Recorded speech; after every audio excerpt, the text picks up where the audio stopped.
Climate policy was built on an assumption that countries would work together to solve a shared global problem. But today, the world looks very different. Trade tensions are rising. Governments are spending more on defense. Major powers are competing for technology, energy, and also critical minerals. International cooperation appears weaker than it was a decade ago. So does this mean that climate policy is dying? Let's try to answer this question in today's episode of Climate Mundial.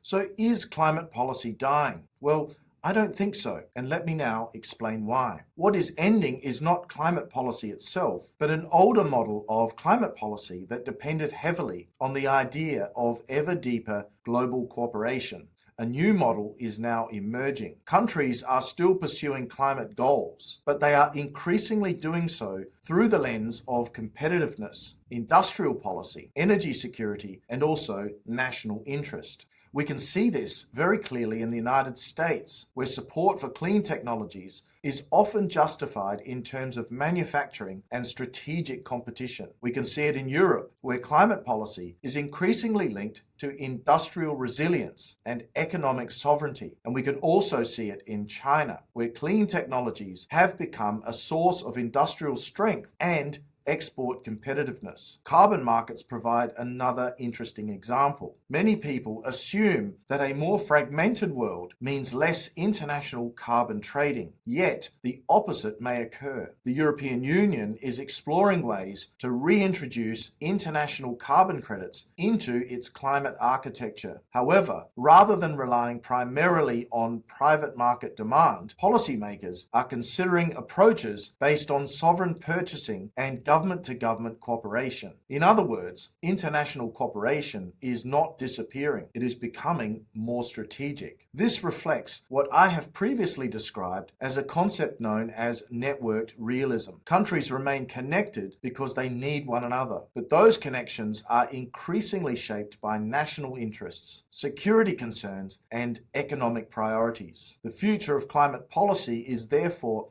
unlikely to be defined by either pure globalism or pure nationalism. Instead, it may be characterized by selective cooperation. Countries will compete in some areas, collaborate in others, and build networks that advance both climate objectives and national interests in others. The result may be a world that is more contested than before, but also much more pragmatic. So climate policy is not going away. It is adapting to a new geopolitical reality, and understanding that shift may be one of the most important climate policy questions of the next decade.